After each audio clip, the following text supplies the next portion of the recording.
What's up guys, Octave Gamer here. Welcome back to a brand new video. Today we are talking about something different. Today we are not having an F1 2020 video today. We're not talking about Project Cars 1, Project Cars 2, Project Cars 3, or we're just not talking about Gran Turismo. We're talking about the future. We're talking about Project Cars 4. Of course, Project Cars 4 has not been announced as of now, whenever you're watching this video. So Project Cars 4 is probably going to be an upcoming game. Of course, there are a few changes that are going to happen to it. Of course, it's going to be on the new generation of consoles. That's not like Project Cars 3, which released on the PS4, the Xbox One, and the PC. This is going to be on a new gen, and it may feature some new changes as well. So it's also going to be partly developed by EA, since there's a bit of relation. Codemasters, EA, and Slightly Mad Studios will be making the game, but it's not certain who will be publishing the game or the overall makers of the game. But Project Cars 4 is a game that people have looked forward to. Although people are still playing Project Cars 2 right now, quite a few people might be getting bored of it, but I don't think the game is getting boring anytime soon. So I thought, let me have a few videos about Project Cars 4. So in today's video, we're talking about the few things that might be needed in Project Cars 4. And we're not just looking on the overall perspective, we're looking at a specific perspective. We are looking at the IndyCar perspective of Project Cars 4. Of course, IndyCar has been in Project Cars since Project Cars did release. It's been in Project Cars 2, Project Cars 3, and the latest version of the IndyCar is in Project Cars 3. The Project Cars 2 IndyCar is from 2016, and the 2014 IndyCar is the one that's in Project Cars. So we are talking about the things that are needed in Project Cars 4 in terms of the IndyCar perspective.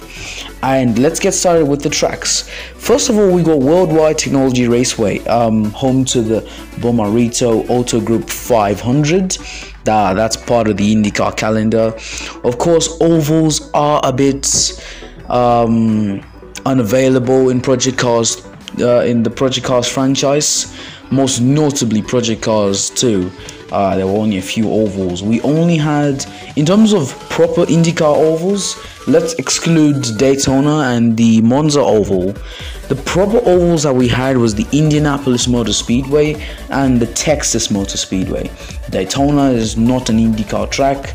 It's mostly used for races like IMSA on its road course, and NASCAR on the oval and the road course as well. So Worldwide Technology Raceway is an oval. It's a pretty good one, I guess. I haven't really seen much about it, but it does look like a good oval, and they need to be more ovals in the game. And then next up, we've got Portland International Raceway. This is home to the Grand Prix, the IndyCar Grand Prix of Portland. Yeah, road courses are also great as well. Portland is a nice little circuit. In the US have a lot of great circuits there, especially road courses, and yeah, pretty good one. There are a few road courses in Project Cars 2, if you can think of that. Yeah, we're thinking about Project Cars 2 because it was more realistic than Project Cars 3. So in terms of Project Cars 2, the road courses that we had that IndyCar might currently go to: Circuit of the Americas, Sonoma Raceway, although IndyCar stopped going to Sonoma Raceway, but it's still considered an IndyCar track. Yeah, so you got Road America, Circuit of the Americas, Sonoma Raceway. Am I forgetting one? The Indianapolis Motor Speedway road course. And I think that's all of them I can think of. If I'm forgetting any, please tell me in the comments. I'll get back to you. And let's not forget Long Beach as well. Long Beach is a good track. F1 has gone there before. So yeah, we definitely need Portland on this list. And then next up, we've got St. Petersburg. This track is pretty amazing. It held the last IndyCar race back in 2020, whichever year you're watching this.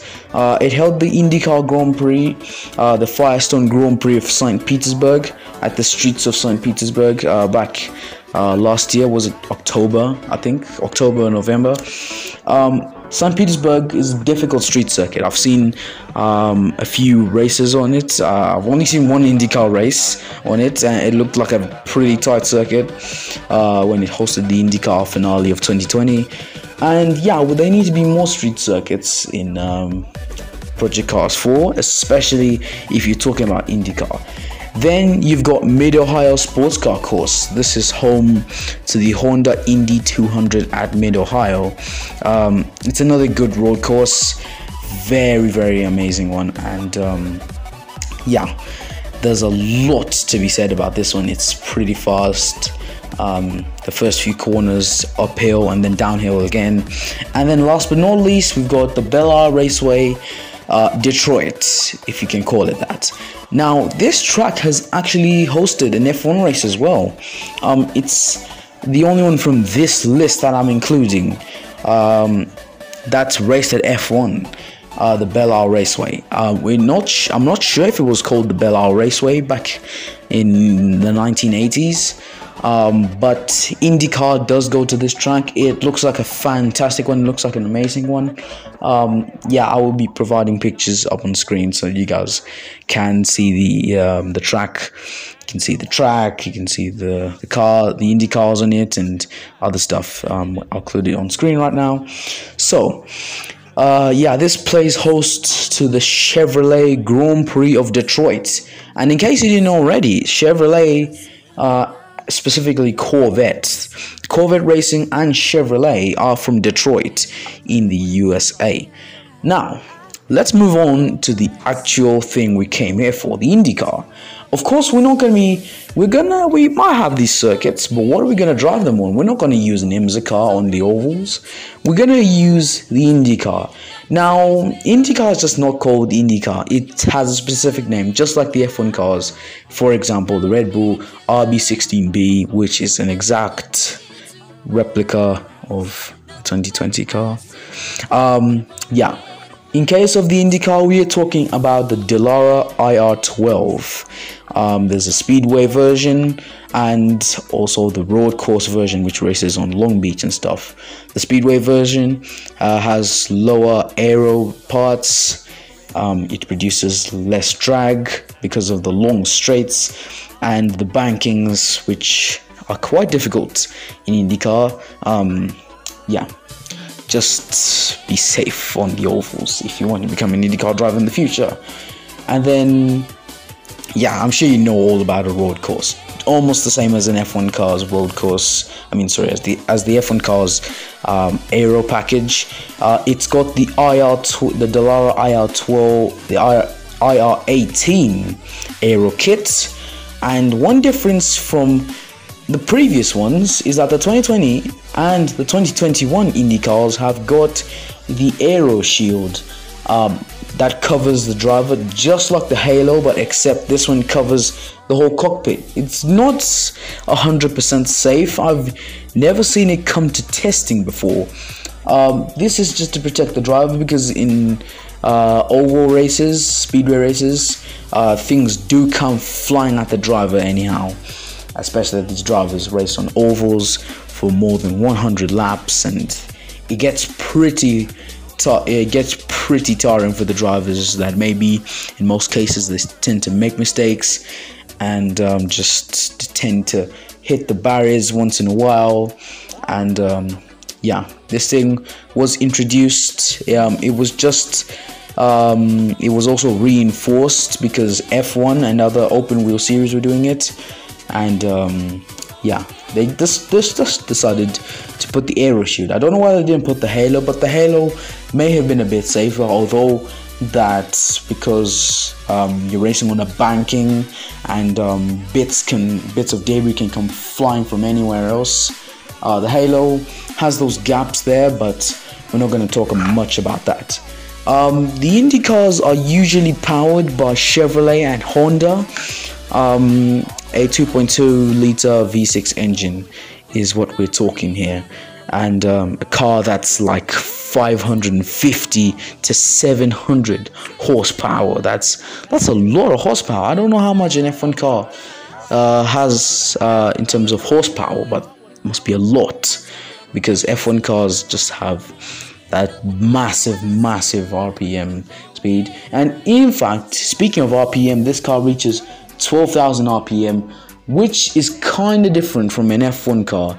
An F1 car, well, if you talk about 12,000 RPM, that's almost the amount of RPM an F1 car does when it's usually revving or getting off the line.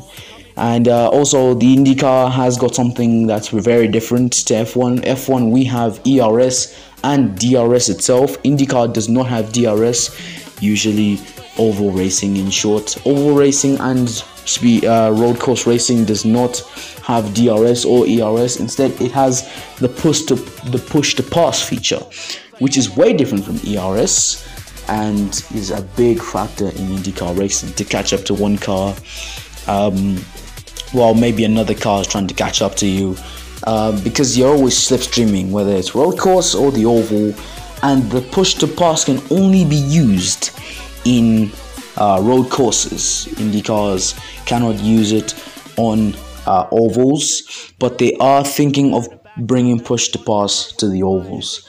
So for an IndyCar perspective, this would be great. And looking at the amount of IndyCar fans that have not had a game on console or PC for quite some time, this is great for them. And if they manage to introduce these IndyCar features, then it would be great for the IndyCar fans out there, because I'm slowly getting interested into IndyCar day by day. So guys, that wraps up today's video.